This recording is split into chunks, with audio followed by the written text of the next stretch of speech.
Hey y'all, how y'all doing out there in YouTube world? I'm Shay and welcome back to Melanated Dream Diaspora. I appreciate y'all tuning in today. Please, for those of you newcomers, please like and subscribe.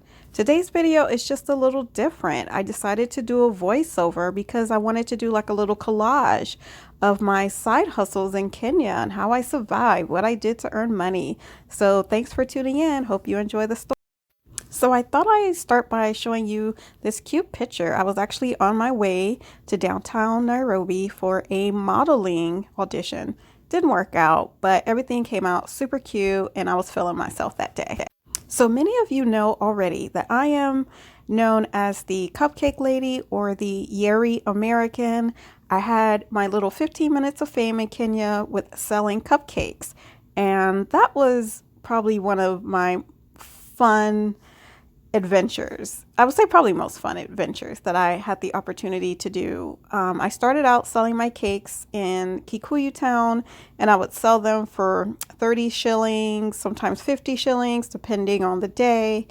And I started out by offering free samples of my cakes, and people were just so intrigued and amazed at my, I guess you would say, my tenacity to get out in these streets and hustle as a local person, even though I was from the United States.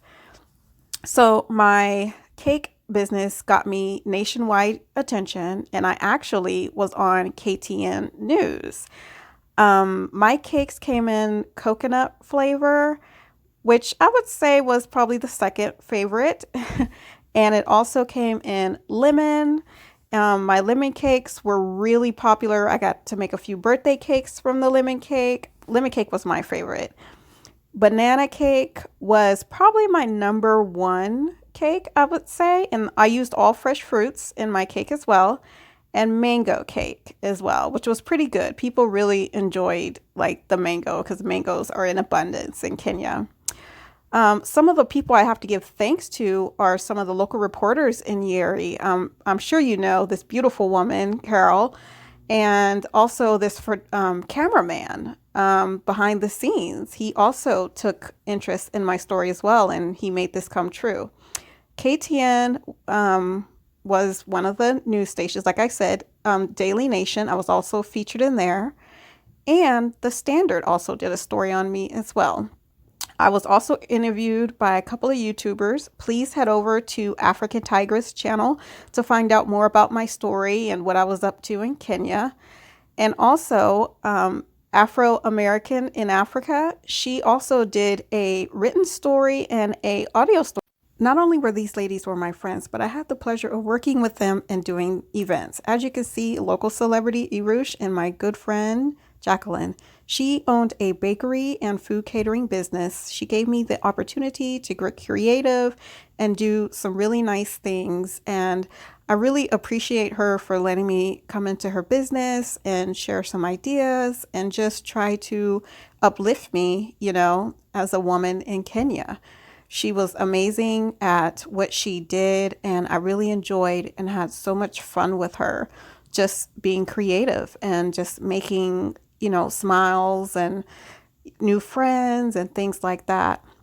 I mean, with her food catering, she wasn't afraid to step outside the box and bring some new flavors and, you know, do things that maybe Kenyans wouldn't always expect.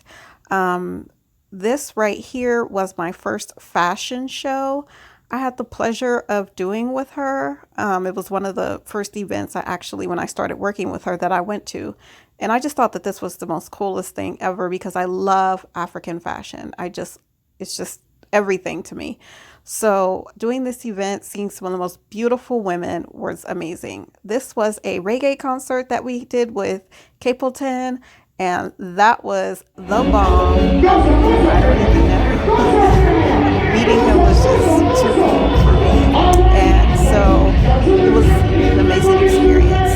This was actually at a Damon Marley concert that we did. We were doing the food catering at this event. And as you can see, I had the pleasure of being backstage with some Maasais as they were dancing and doing their thing. So that was really cool. I absolutely love the dances that they do. I could watch watched it all night.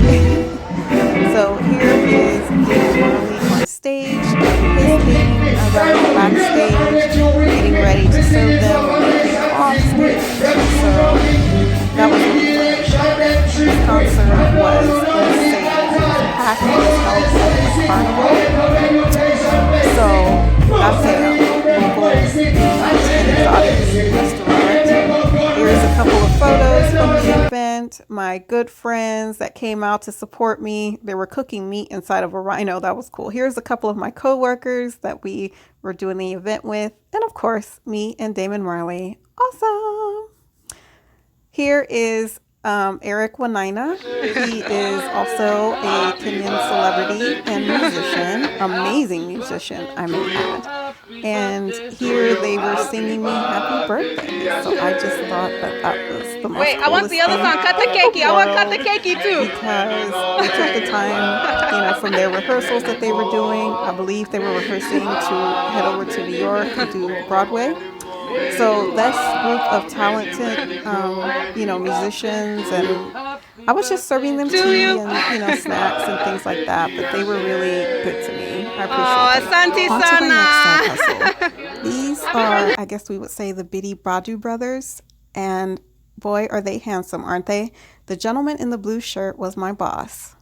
I went down for a holiday weekend, and I ended up meeting my boss, and he offered me the opportunity to come down and work with him and work at the resort. So I am much grateful and thankful for that opportunity because it allowed me the ability to live in one of the most beautiful places on earth, and I really enjoyed living in Diani. I miss it every day, and I feel like it's where my heart is. I would give anything to go back now.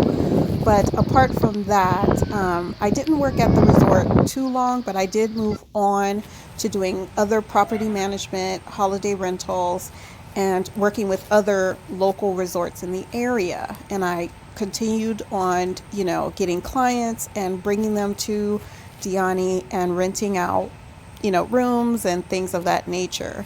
So living in Diani was the most amazing experience. Here you can see the monkeys playing. I was at Neptune that day. And here I was just sitting under the trees watching some Maasais do their thing as they sell on the beach. But I think they were having like a meeting. Like I just wanted to know, like, what are you guys talking about? I'm just nosy like that, but I love watching them just do their little chat thing there. Swahili Beach was another resort that I would bring clients to, and it was by far my favorite resort. Absolutely beautiful and gorgeous, highly recommended resort. Here's a flyer I had when I was, this is one of the properties. Lantana Resort is another beautiful property that I would bring guests to, and just, you could buy those properties there as well. Here's another one here. Just giving you guys an idea of what some of the hotels look like that I was bringing guests to. This was actually a property that was for sale, but on occasion they would rent it out until it was sold. Absolutely gorgeous. Feel that ocean breeze. This is also Queen Chateau, was a resort that I brought some people to. Here is one of the little more shabbier ones, but people still went, who had a lower budget. This was also one of my favorites, Diani Pearl. I brought clients here as well. So I just wanted to give you guys this collage of, what I was up to and the properties that I was dealing with in Diani and how beautiful they are. And I'm going to end this video with my most favorite scenery of having a massage at Swahili Village. Thank you for tuning in. Stay blessed.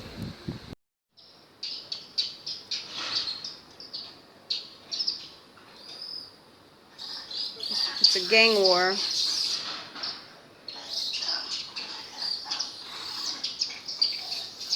Bloods and Crips, Planet of the Apes style. Just a day in a life in Africa. Monkey thug life.